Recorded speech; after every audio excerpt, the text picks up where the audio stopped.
From my mother's womb, you have chosen me. Love has called my name. I've been born again to your family. Your blood flows through my veins, and I'm no longer a slave to fear. I am a child of God. No, I'm no longer a slave to fear.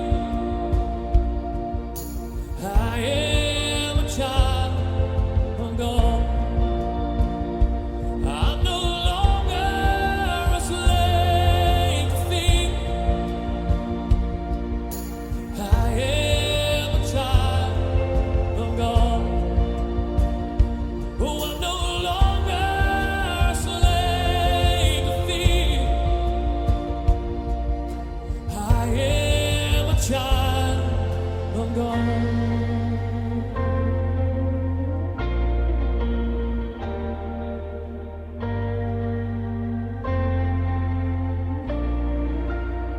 Oh, I have no fear because your love is taking me from me.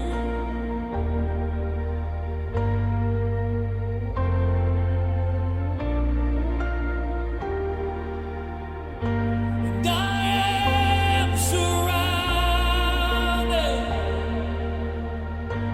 by the arms of a Father. I am surrounded by songs of deliverance. We've been liberated from our bondage. Oh, we're the sons and the daughters.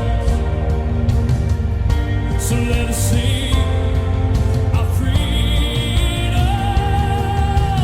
Oh, oh, oh, oh,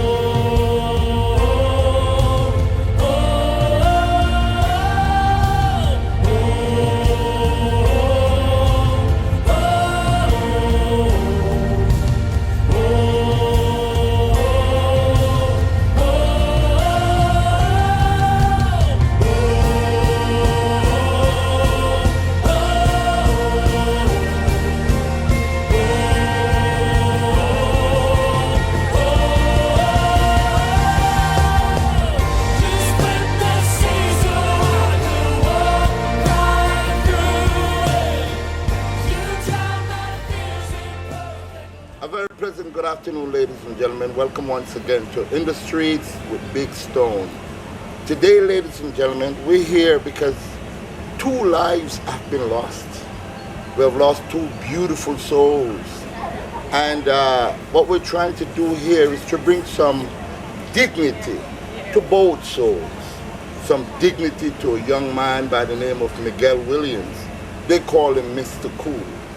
As you know, ladies and gentlemen, a few months ago, a young girl by the name of Shante Skyes was brutally raped and murdered in the Sterling Castle area of Kingston. What happened then was what we call jungle justice. What happened then was a mob of fed up and angry Jamaicans took the law into their own hand, rushed little Miguel Williams, only 30 years old, 2 weeks shy of his birthday, and they killed him and burned him in a house. Now, ladies and gentlemen, I'm here with Miguel's mother.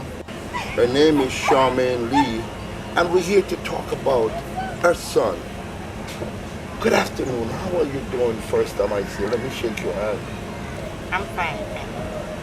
I know it is a hard pill to swallow, but anytime you lose a loved one, it really touches the core of anybody's heart.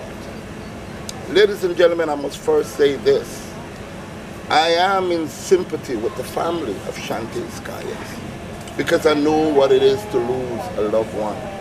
You can remember Shanika Anderson, the little 6-year-old girl that was taken from the Coronation Market in 2005.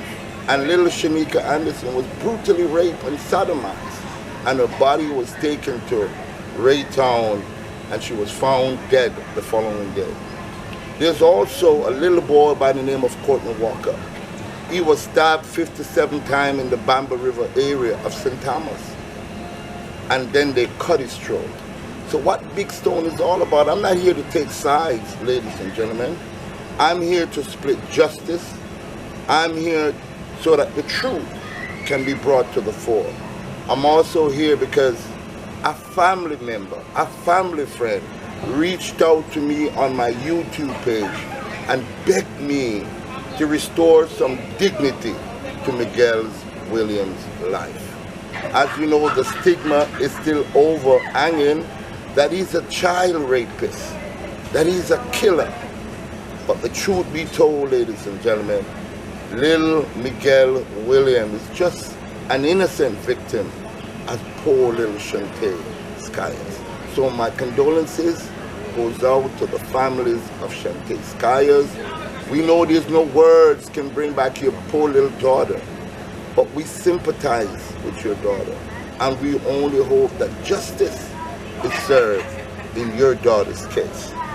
Tell us a little bit about Miguel Williams. Who is Miguel Williams? Because the world knows Miguel Williams as a child killer, a rapist. Tell us to the earlier days when poor little Miguel was born. Miguel was just an easygoing person, loved school, was still going to school. Up to the time of his death, he was just waiting for another certificate from the art school. Yes, he did level 2 in computer technology. He loves dancing, but not too much at the forefront because he's shy. He writes a lot, write music and stuff like that. He's a very quiet, ordinary person. Was he a jovial little kid who used to run around the house and do some trouble every once in a while? Tell us about that. Miguel is not really a troublemaker. He's not a You trouble. will mostly find Miguel lie down in some corner with some book or something. You find him with a book, or if he's amongst his friends, they are doing music or they are doing dancing or something creative. So he's that jovial kind of kid. He's that kid that everybody loves, because the gentleman that contacted me from England, Mr. Brooks, speaks so highly of Miguel. He said that Miguel, he knows he could put his life on the block, that Miguel would never ever do something like what he has been accused of and what he has been murdered of. Yeah, no way. Miguel is not a horrifying person. He has a lot of friends, but you won't find him clowning around like how you see a lot of the youths them clown around. If you go to a dance, you don't even stay there long. That is how he is. Take us back to the day that you learned that your son Miguel Williams, Mr. Cool, was murdered. Talk to me. Tell you the truth, I don't know what happened. I'd stopped from work like 2 days in a row prior to the little girl's death, helping to seek to find her body. So you was actually part of the search team that went looking for Shante Skyers when she was reported missing? Yes, because first, when she was missing, I got a call and I was at work. All right, stop a bit. Do you live close to Shante Skyers? Yes. How close would you say that you live? I would say 2 houses away, 3 houses away? about 5 houses away. About 5 houses away. So you know Shante Skyers very well? I don't know her all that well because she hasn't been in the community too long, but I know her father. Oh, you know her father, but have you ever seen Shante Skyers? Yes, I've seen her at the shop. Okay, you've seen her at the shop. Yes, and I have 2 boys. who used to go to the same school that she was going. Okay. Yeah, so I was at work on the evening when she was missing when I got a call from one of the shopkeepers asking me if I see her. And I'm like, no, I don't reach home as yet. And it was raining, so I said to him, when I reach home, I'll ask my 2 boys if they had seen her. Right. So I came, I passed the shop, I stopped and tell him I just reached up. So when I went down, one of them was sleeping, one wasn't sleeping. So they said they saw her at school. But it's not like she even traveled with them. And the direction that she walked to come home, they don't walk that side either. So it kind of pricked me after a while, knowing that this guy really called me to ask me about this little girl, because I'm not too familiar with her. I'm familiar with other children around here who they and my children travel sometimes. Okay. But not she. So what happened when you learned now that she was found and she was raped, and they're accusing your son of doing this? Nobody accused my son in front of me. I was there the day. I did not go to work the day when the girl was found. I was at home. I was on the search. I went all the way out to the square, brought back some of the teachers because they had blocked off a certain section. And so I had to walk the teachers other way from, nobody could have gone. Okay, so you're talking about there was police tapes and there were police everywhere, so you couldn't walk a particular area to go there. To actually see the body, but I was close enough to know that they found her up in a gully, like what you see that place over there, look? Yes. It's like they found her body in a gully, like a terrain, underneath, like somebody dragged her in there, or pushed her in there. Yeah, because that place is a place where I walk sometimes. I know the area. Is it a public pathway that everybody walks? No, not really. But people would have to. But people have to know that that particular pathway existed to walk there, because it's not visible from the streets, right? No. Okay. Now the reason why I'm asking you so much question is because there's a lot of people out there, and there's a lot of people that watch my channel all around the world, and they're going to be asking me questions. Big Stone, why you didn't ask this particular question? Why you didn't ask that question? You know what I mean? So I want it to be as clear as possible, so that anyone watching this videotape will understand exactly from her perspective what happened that fateful day. Then your son, how did your son got targeted after they found the body of Shante Skyers? You don't know? I don't. I left him home with his little brother because the other one was taking PEP on that day, on the 17th. He had PEP class, so this younger one had no school, so I left him there with my home with his little brother.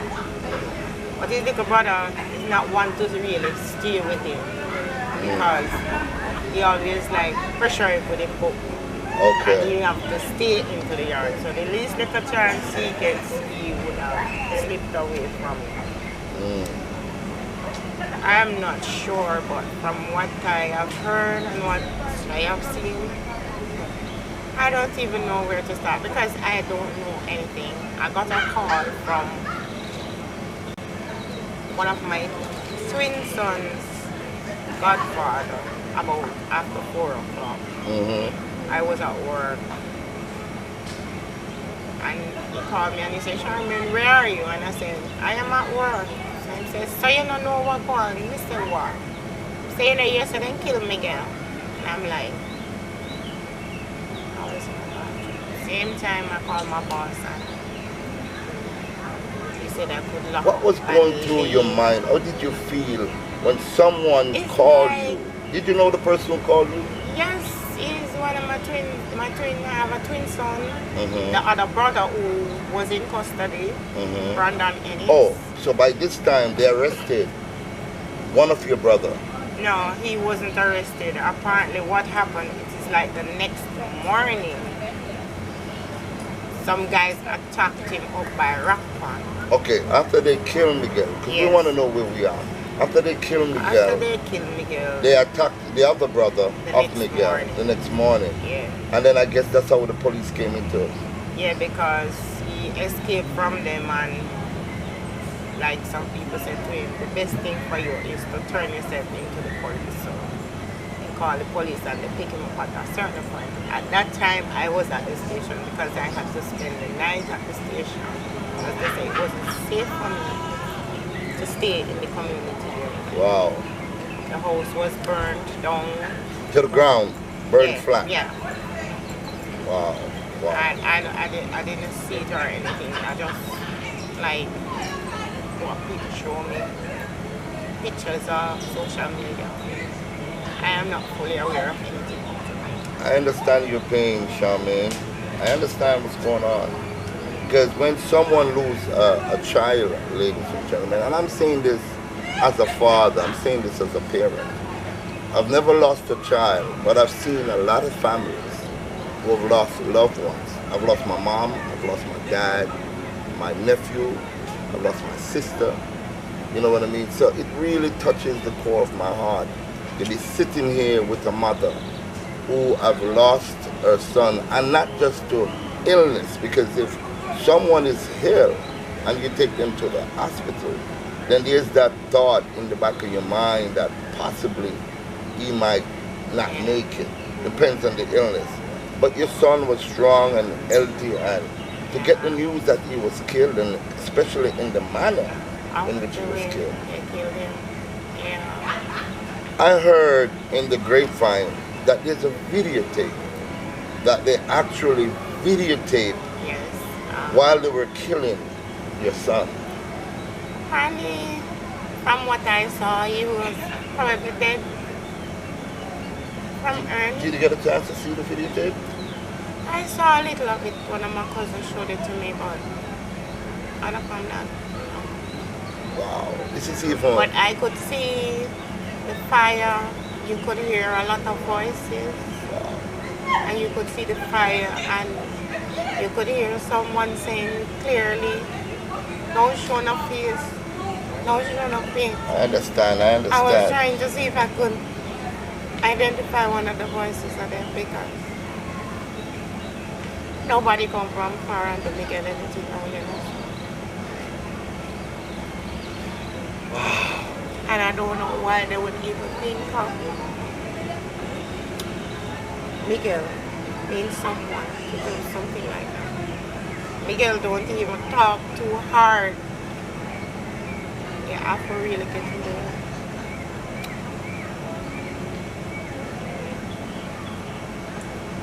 him. I get emotional sometimes, ladies, when I do stories, and especially when you do a story and the outcome is so brutal. And in both cases, because we're talking about an 8-year-old little girl that was brutally raped and killed.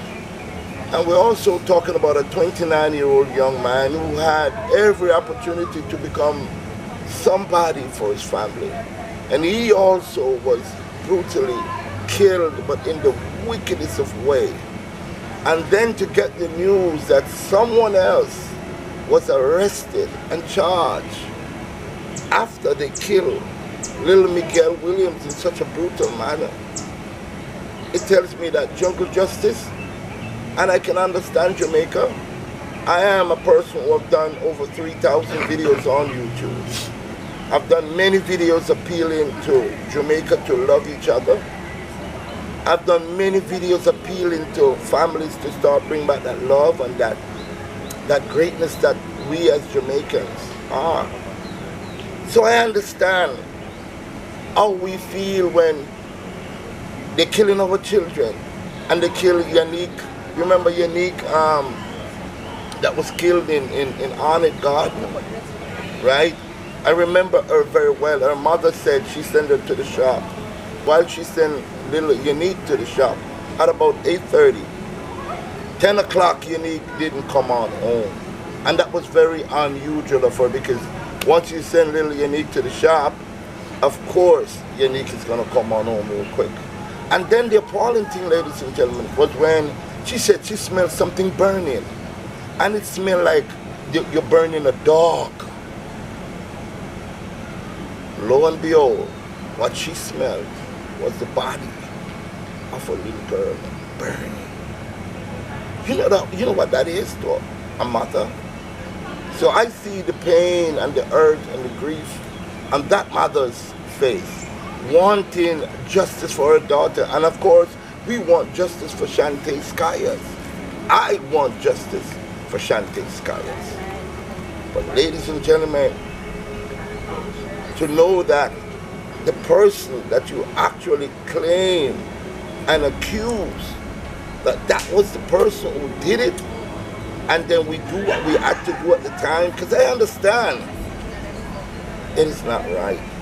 So it tells me that leave the law to the people who are lawmakers, leave the law to the police, leave the law to the Almighty God, because if you kill one person innocently, I don't care how you feel otherwise, but you must feel bad about yourself to know that you actually killed an innocent person. And that person suffered the same fate as what you're trying to prevent, as what you're trying to fight against. Ladies and gentlemen, here we are.